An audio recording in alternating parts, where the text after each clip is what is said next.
오늘 말씀의 제목은 시냇가에 심은 나무, 시냇가에 심은 나무입니다. 2022년 새해 새마음 특별 심야 기도회는 시편 1편을 본문으로 어떤 사람이 복받은 사람인가, 어떤 사람이 행복한 사람인지에 대해 묵상하며 말씀을, 은혜를 나누고 있습니다. 새해에는 우리 모든 교회 여러분들 복받는 한 해가 되기를 축복합니다. 행복한 한 해가 되기를 축복합니다. 그렇게 하기 위해서 제가 첫날 말씀을 전하면서 함께 여러분들에게 제안한 것이 있습니다. 새해는 하루를 시작하는 아침에 이 시편 1편 말씀 전체를 암송하고 하루를 시작했으면 좋겠습니다. 제 자신부터 그렇게 하겠습니다. 여러분도 아직 다 못 외우신 분들 다 외워서 이제 심야 기도회 끝난 다음 주부터라도 아침마다 가장 먼저 시편 1편을 암송하고 하루를 시작하기로 약속할 수 있겠습니까? 오늘은 3절까지만. 자, 즐거운 암송 시간이 왔습니다. 좀 모니터 꺼주세요. 다 같이 복 있는 사람은 시작. 복 있는 사람은 악인들의 꾀를 따르지 아니하며 죄인들의 길에 서지 아니하며 오만한 자들의 자리에 앉지 아니하고 오직 여호와의 율법을 즐거워하여 그의 율법을 주야로 묵상하는도다. 그는 시냇가에 심은 나무가 철을 따라 열매를 맺으며 그 잎사귀가 마르지 아니함 같으니 그가 하는 모든 일이 다 형통하리로다. 아멘. 대체로 다 외우신 것 같아요. 물론 숨어서 버벅거리는 분도 있었습니다만 대체적으로 외우신 것 같습니다. 오늘은 3절 말씀을 살펴볼 텐데, 그보다 먼저 지난 이틀 동안 우리가 은혜 받던 1절, 2절 말씀을 한번 제가 복습하고 3절 보도록 하겠습니다. 1절 말씀대로 복 있는 사람은 죄를 멀리 합니다. 죄와 죄인들을 멀리 하는 사람이 복 있는 사람입니다. 멀리 할 건 멀리 하고, 버릴 건 버리고, 끊을 건 끊고, 포기할 건 포기하는 사람만이 죄 짓는 삶, 죄 짓는 습관을 끊어버릴 수가 있어요. 그 결단하지 않고 내가 이러면 안 되는데 왜 이렇게 할까 알면서도 결단하지 않고 계속 죄 짓는 사람, 계속 죄 짓는 삶을 끊지 못하는 사람은 이 복 받는 것과는 거리가 먼 사람입니다. 그런 결단을 하지 않고 계속 죄 짓는 삶을 살면 어떻게 되는지 아십니까? 예배에 참석해서 말씀 들을 때는 은혜 받는 것 같고, 또 결심도 크게 합니다만 그게 아무 소용이 없게 돼요. 오래가지 못합니다. 은혜 받은 거, 결단한 거, 그게 아무 소용이 없게 됩니다. 밑 빠진 독에 물 붓는 것과 같은 그게 되는 거예요. 죄를 끊지 않으면. 그게 바로 예배 시간에 말씀 들을 때는 내가 많이 받은 것 같고, 또 이렇게 해야 되겠다, 앞으로 이렇게 살아야 되겠다 결심도 하는데, 뒤돌아보면은 맨날 그 자리에 있고 오히려 믿음이 뚝 떨어지는 가장 큰 이유가 뭡니까? 끊을 걸 못 끊어서 그래요. 포기할 걸 포기하지 않아서 그래요. 죄 짓는 사람들을 가까이 해서 그래요. 그러니까 죄와 죄인들을 멀리하는 거, 이게 믿음 생활에 얼마나 중요한지 모릅니다.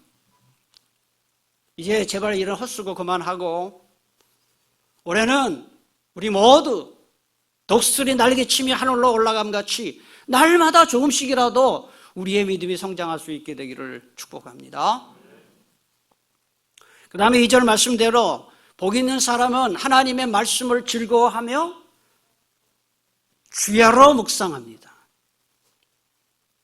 여러분, 식욕이 있는지 없는지를 보면 건강한지 병들었는지를 알 수 있는 것처럼 하나님 말씀을 읽거나 말씀을 듣거나 하나님 말씀을 배우는 일이 지겨운지 즐거운지를 알면 그 사람이 믿음이 있는 사람인지 없는 사람인지, 믿음이 잘하고 있는 사람인지 믿음이 떨어지는 사람인지 금방 알 수 있어요. 이 시간 여러분 자신을 한번 점검해 보세요. 100% 설교 말씀대로 살지는 못하지만은 설교 말씀 들을 때 은혜 받고 설교 말씀 들을 때 정말 뭔가 결단이 있다, 이런 사람은 분명히 믿음이 있는 사람이고 믿음이 성장할 수 있는 가능성이 많은 사람이에요. 그러나 말씀을 들을 때 이 지겹게 느껴지고 설교가 왜 이렇게 긴가? 야, 지겹다. 예배 가는 것도 힘들다. 아유, 무슨 예배가 이렇게 많은가? 이런 마음이 드는 사람은 복 받는 거하고 거리가 먼 사람이에요. 또 하나님 말씀을 묵상한다 그랬어요. 복 있는 사람은 그의 율법을 묵상한다 그랬습니다. 하나님 말씀과 이 담 쌓고 사는 사람은요, 절대로 그 말씀을 묵상할 수 없어요. 말씀을 묵상하기는커녕 그냥 너 시간만 나면 유튜브 틀어가지고 오락하고 게임하고 또는 뭐 아주 저속하고 음란한 영상물을 보고 이런 사람이 어떻게 복을 받겠어요? 절대로 복 못 받습니다. 그 마음속에 음란한 것으로 가득하고 저속한 것으로 가득한 사람이 어떻게 복을 받을 수가 있겠냐 하는 것입니다. 이번 심야기도회를 통해서 여러분의 마음속에 하나님 말씀을 사모하는 마음이 불일듯 일어나게 되기를 축복합니다. 하나님 말씀에 식욕이 좀 생겼으면 좋겠어요. 여러분, 하나님 말씀을 묵상하지 않는 사람은 어떻게 될까요? 걱정을 묵상합니다.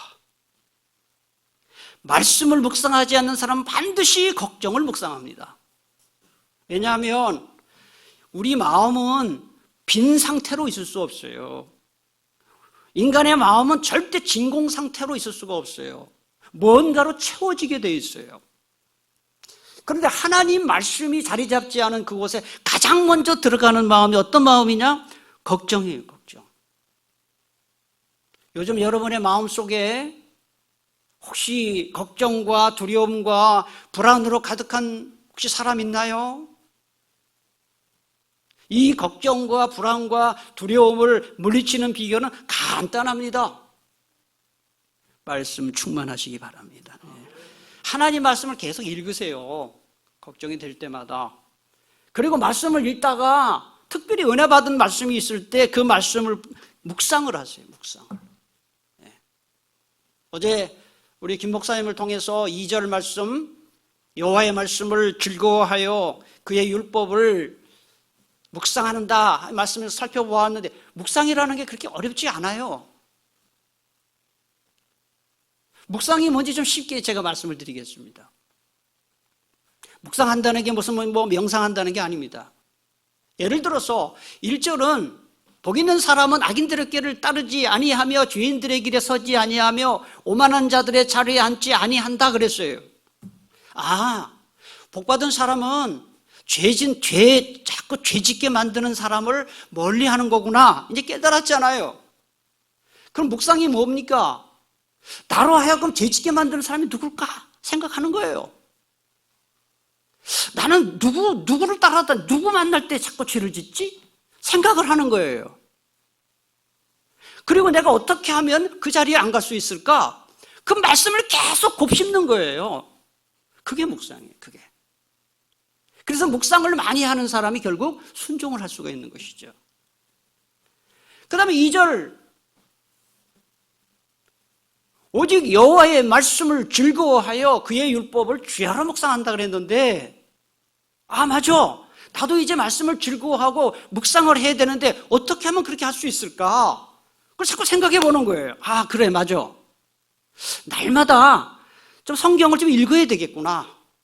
아, 그리고 심야 기도회 때 말씀 들은 대로 시편 1편 말씀을 아침마다 꼭 내가 암송하고 하루를 시작해야 되겠다. 계속 그것을 생각하는 거예요.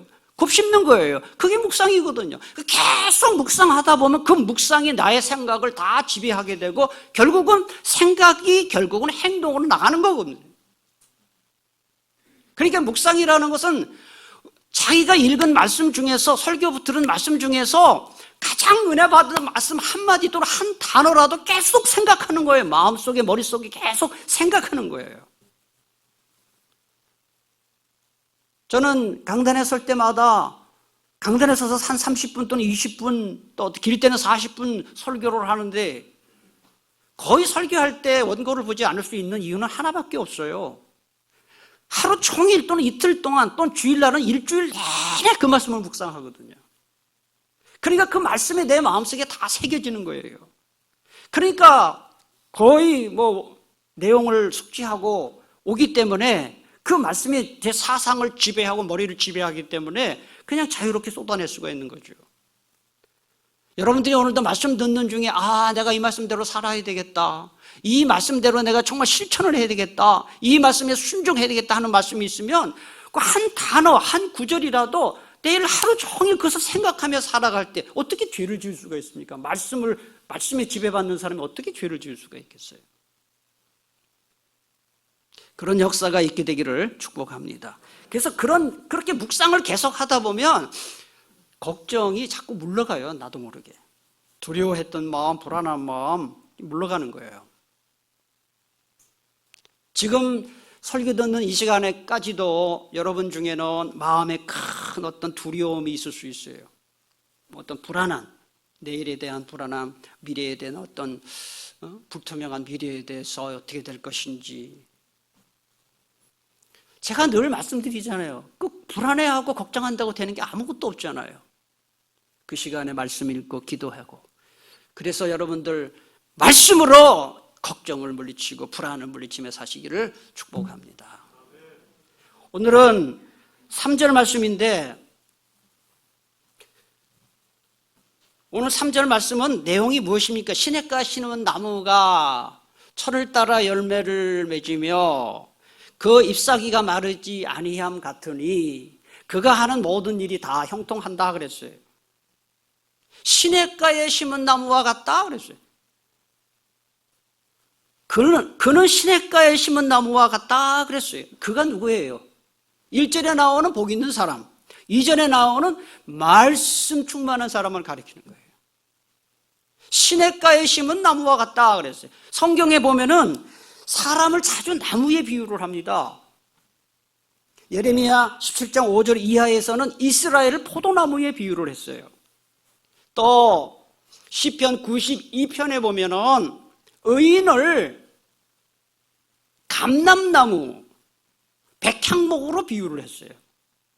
요한복음 15장에 보면 예수님께서는 나는 포도나무요 너희는 가지라 그랬어요.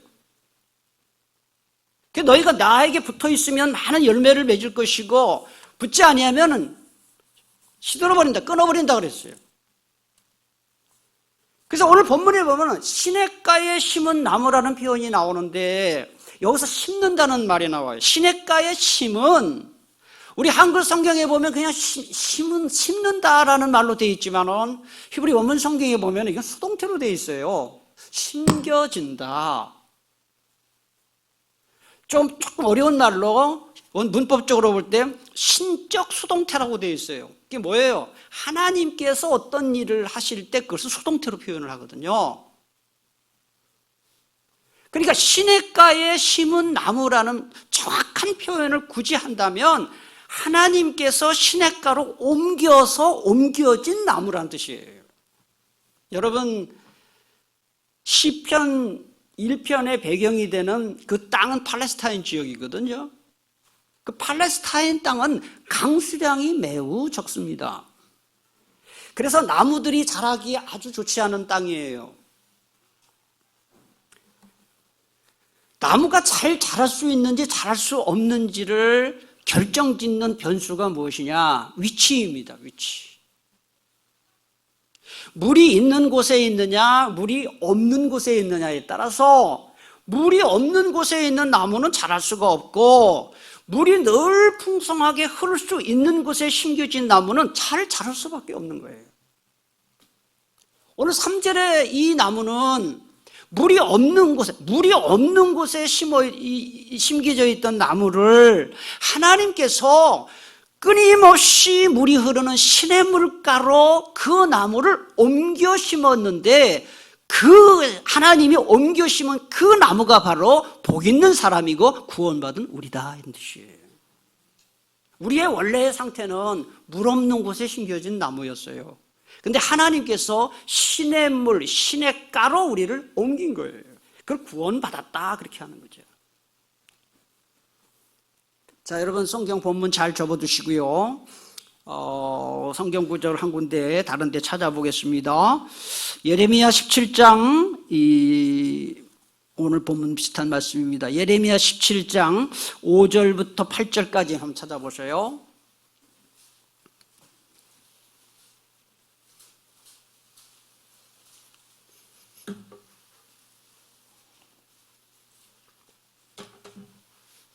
구약성경 1077페이지쯤 됩니다.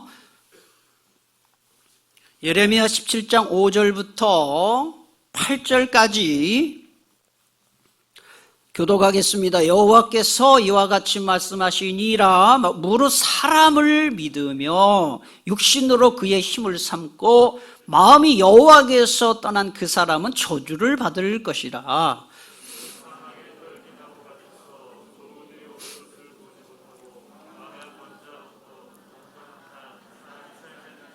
그러나 무릇 여호와를 의지하며 여호와를 의뢰하는 그 사람은 복을 받을 것이라.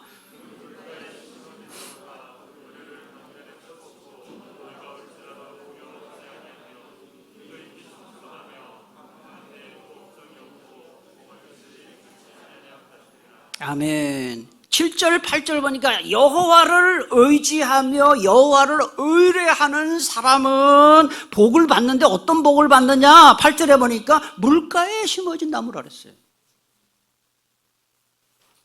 그래서 물가에 심어진 나무는 어떤 상태입니까? 뿌리를 강변에 뻗치고 더위가 와도 두렵지 않고 잎이 청청하고 가물 때에도 걱정이 없고 결실이 그치지 않는다 그랬어요. 여기 더위, 가뭄 이게 다 뭐겠어요? 인생의 고난과 우환이 아무리 닥쳐도 하나님 의뢰하고 하나님께 복받은 사람은 절대로 두려워하지 않는다. 아멘이십니까? 예레미야 17장 7절 8절의 복이 우리 모두에게 있게 되기를 축복합니다. 오늘 본문 다시 돌아옵니다. 그러니까 시냇가에 심겨진 나무는 항상 물을 충분히 공급받을 수 있기 때문에 아주 생명력이 있는 거예요. 그리고 시냇가에 심겨진 나무는 뿌리를 깊이 내리기 때문에 아무리 바람이 세게 불어도 그게 뽑히지가 않는 것이에요. 흔들리지 않는 거예요. 뭘 말합니까? 이 물과 같은 하나님의 은혜를 다 공급받는 사람, 하나님께 복받은 사람은 인생의 어떤 고난과 원에도 흔들리지 않는다 하는 거예요. 여러분, 세상의 모든 좋은 것들, 인간이 가진 모든 좋은 것들을 다 하나님이 주시는 거예요. 우리가 하루도 하나님의 은혜가 아니면 살아갈 수가 없어요, 사실은. 저는 요즘 제가 가장 자주 웅얼거리면서 부르는 노래가 은혜 아니면 살아갈 수가 없네요. 그 찬송이 요즘 가장 제 입에서 자주 흘러나오는 찬송이에요. 그 가사를 뭐 다 외우지는 못합니다만은 그 가사가 보면 이런 가사가 나와요. 은혜 아니면 살아갈 수가 없네. 호흡마저도 다 주의 것이니. 이 호흡마저 주의 것이라는 게 뭐죠? 내 생명 주님이 주셨다는 거예요. 오늘 하루 사는 거 주님의 은혜라는 거예요. 세상 평안과 위로 내게 없어도 오직 예수뿐이네. 작은 고난에 지쳐도 주께 묶인 나의 삶 버티고 견디게 하시네. 여러분, 오늘 하루 여러분이 무탈하게 살고 이 시간에 기도해 나올 수 있는 것 하나님의 은혜입니다. 하나님의 은혜. 시냇가에 심겨진 나무가 늘 물을 잘 빨아서 건강한 것처럼 하나님께 복받은 사람, 하나님의 은혜 받은 사람은 어떤 인생의 환난 가운데서도 흔들리지 않는다. 이게 시냇가에 심은 나무의 복이에요. 3절에 보면 시냇가에 심겨진 나무가 3가지 복을 받는다 이렇게 되어 있습니다. 첫 번째 받는 복이 무엇입니까? 철을 따라 열매 맺는 복이에요. 철을 따라 열매 맺는다는 뜻이 뭐예요? 열매 맺힐 시기가 되면 어김없이 열매를 맺는다는 거예요. 여러분, 유실수가요, 열매 맺힐 때가 된다고 항상 열매 맺는 게 아니더라고요. 우리 교회도 유실수 꽤 많아요. 대추도 있고, 감도 있고, 또 모가도 있고 몇 개 있어요. 근데 보면 어떤 때는 막 그 대추나무에 막 대추 가지가 부러질 정도로 많이 열릴 때도 있고, 어떤 때 보면 별로 대추가 안 열려요. 어떤 경우에는 어떤 감나무나 이런 거 어떤 때는 많이, 어떤 때는 또 찾아보기 힘들 만큼 안 열리고. 철을 따라 열매 맺는 것은 그건 하나님의 은혜가 아니면 불가능한 거예요. 성경에 보면 열매에 대해서 많이 나와요. 철을 따라 열매를 맺는다 그랬는데 성경에는 열매의 종류가 굉장히 많아요. 여러분, 이 시간에 다 여러분에게 말씀드릴 수는 없지만 그래도 참고로 말씀드리면, 마태복음 3장 8절에 보니까 회개의 열매에 대해서 말씀해요. 에베소 5장 9절 빛의 열매, 야고보서 3장 18절 의의 열매, 이사야 32장 17절 공의의 열매, 골로새 1장 10절 선한 일의 열매, 로마서 6장 22절 거룩함에 이르는 열매, 요한복음 4장 36절 영생에 이르는 열매, 히브리서 12장 12절 의와 평강의 열매, 요한계시록 2장 7절 생명나무의 열매, 갈라디아 5장 22절 성령의 열매에 대해서 말씀해요. 이렇게 성경에는 많은 열매가 등장을 하는데, 철을 따라 열매를 맺으며 라고 할 때에 이 열매가 무슨 열매일까? 고민을 해봤어요. 물론 성경에 나오는 모든 이 신앙의 열매일 수 있겠지요. 그렇지만은 성경은 가까운 문맥에서 가장 해석하는 것이 가장 좋은 해석이거든요. 그러면 3절에 철을 따라 열매를 맺는다고 할 때 이 열매는 무슨 열매일까? 2절과 연결시키면 돼요. 2절에는 여호와의 율법을 즐거워하는 것과 여호와의 율법을 묵상하는 것에 대해서 말씀하고 있는데, 이걸 바꿔 말하면 말씀 충만이거든요. 그런데 구약 성경과 신약 성경 전체를 쫙 읽어보면 말씀 충만한 곳에 항상 예외 없이 나타나는 게 성령 충만이에요. 성령 충만.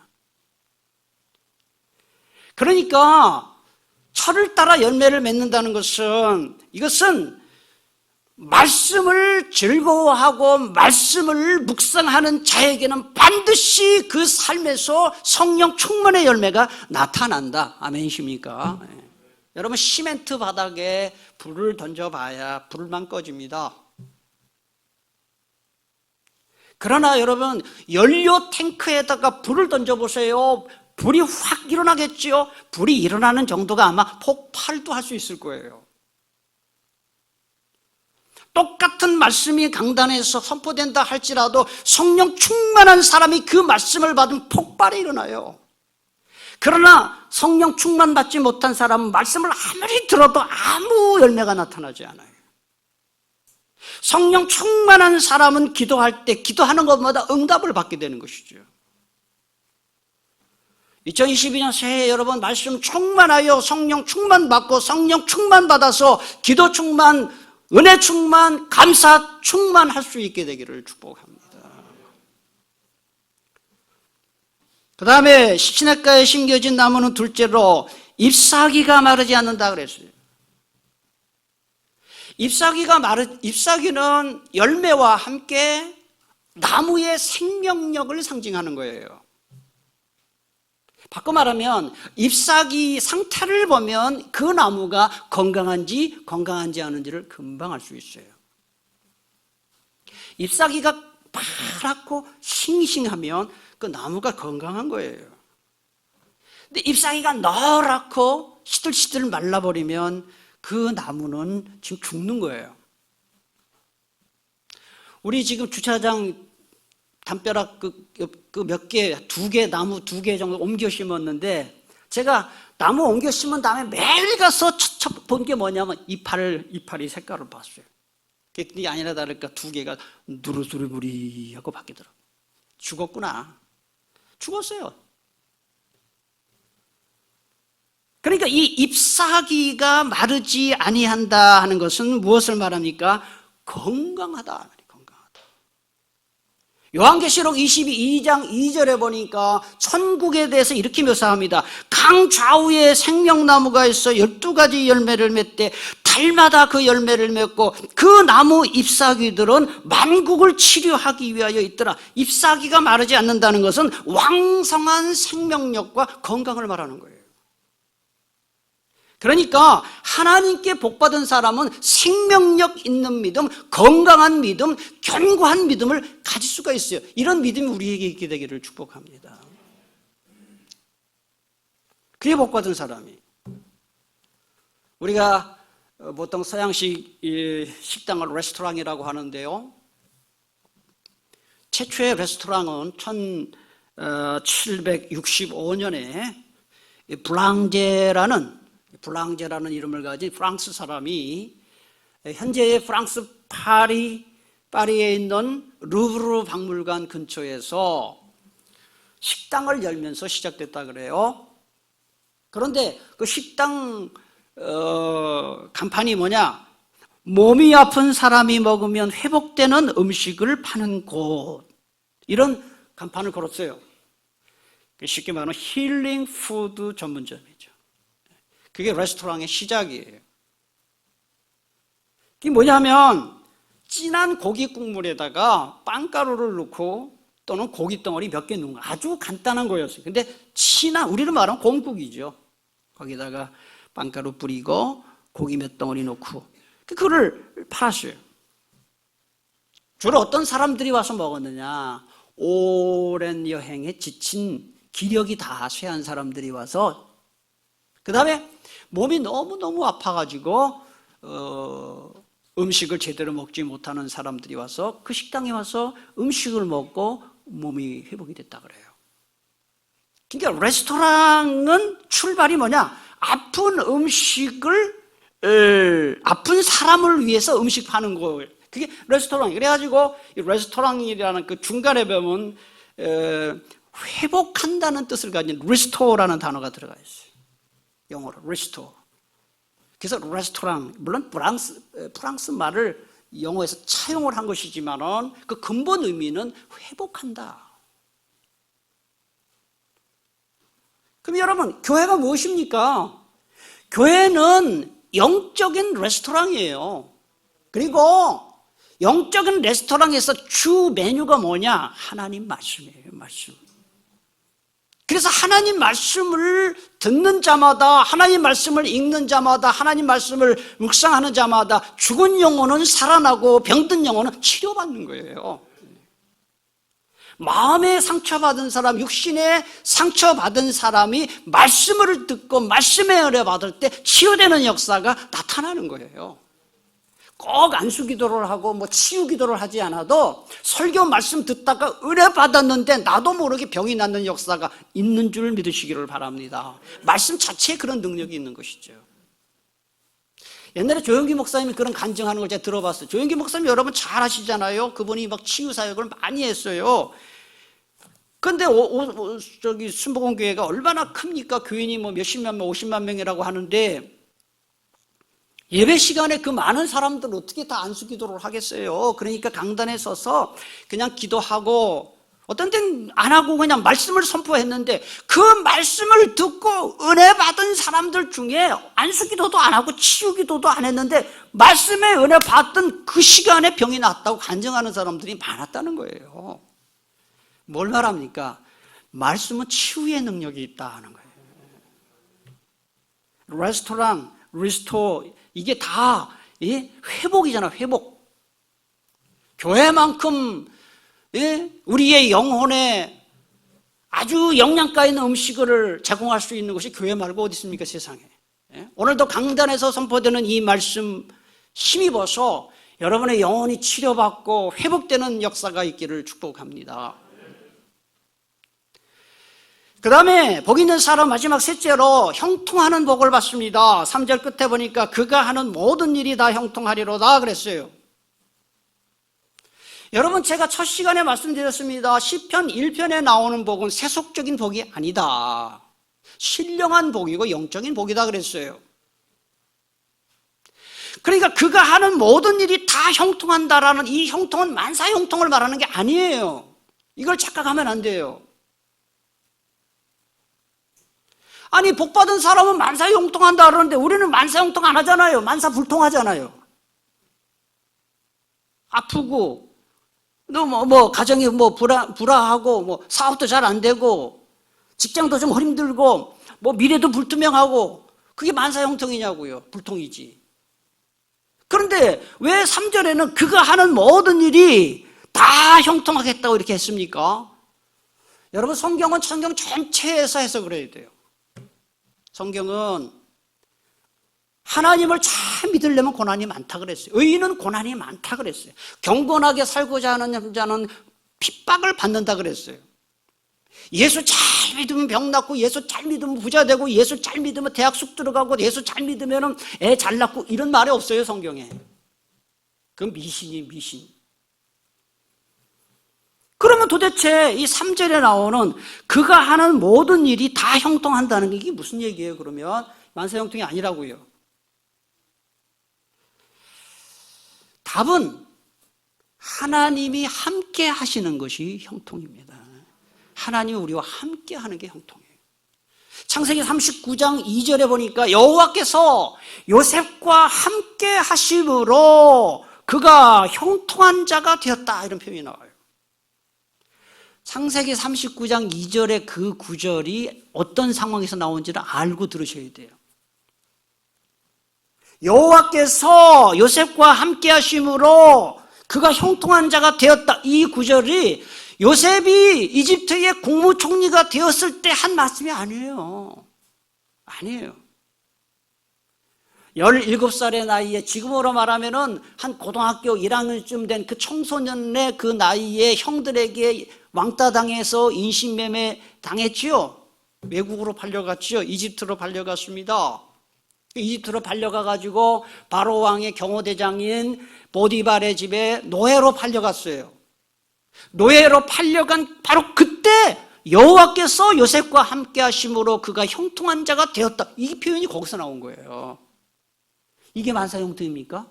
인신매매 당한 거 하나만도 괴로운 일이고 노예로 팔린 것만도 괴로운 일인데 왜 성경은 그가 형통한 자가 되었다, 그 앞에 나오는 말이 있는 거예요. 하나님이 함께 하시기 때문에. 나중에는 세상 말로 출세했죠.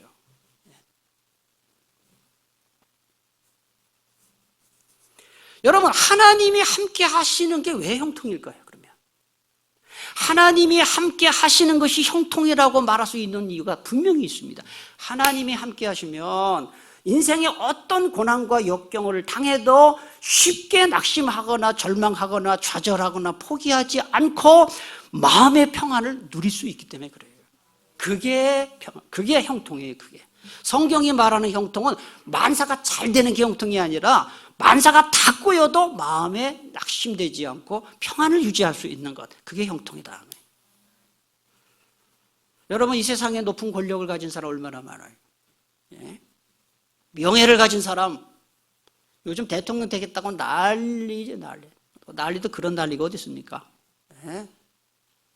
또 재벌 회장들, 또 BTS 같은 인기가 많은 연예인들, 그 다음에 뭐 외모가 훌륭한 출중한 연예인들, 여러분 그 사람들이 행복할 것 같지요?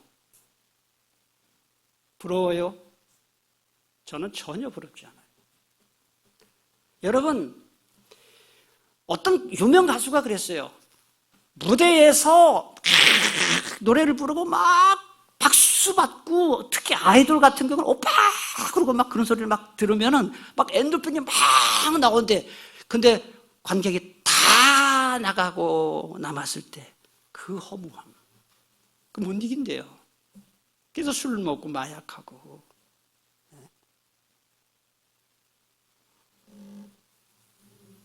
높이 올라갈수록 더 고독한 거 아세요? 인기가 높을수록 더 불안한 거 아세요? 왜 그럴까요? 떨어질까 봐. 지금 누리고 있는 권력과 지금 누리고 있는 인기 언제 추락할지 모르잖아요. 얼마나 불안하겠어요. 그게 행복인가요? 저는 그거 행복하다고 생각하지 않습니다. 비록 돈은 많지 않고 권력은 없고 인기는 없지만, 내놓을 건 없지만, 소위 말하는 스펙은 없지만 하나님이 나와 함께 하시면 그게 행복이다 하는 거예요. 그게 형통이다 하는 거예요. 이런 사람은 다음과 같은 찬송을 마음에서부터 부를 수 있어요. 여러분 잘 아시는 찬송. 믿음으로 사는 자는 하늘 위로 받겠네. 무슨 일을 만나든지 만사 형통하리라. 이게 여기서 나온 찬송이에요. 무슨 일을 만난다는 것은 어떤 어려운 일을 만나든지 나의 갈 길 다하도록 예수 인도하시니 어려운 일 당한 때도 따라합시다. 족한 은혜 주시네. 아멘이십니까? 어려운 일 당한 때도 족한 은혜는 하나님이 함께 하시는 은혜예요. 내 영혼이 은총이 보 중한제진 벗고 보니 슬픔 많은 이 세상도 천국으로 화하도다. 높은 산이 거친 들이 초막이나 궁궐이나 내 주 예수 모신 곳이 그 어디나 하늘나라. 주 예수와 동행하니 그 어디나 하늘나라. 이 찬송이 우리 모두의 고백이 될 수 있기를 축복합니다.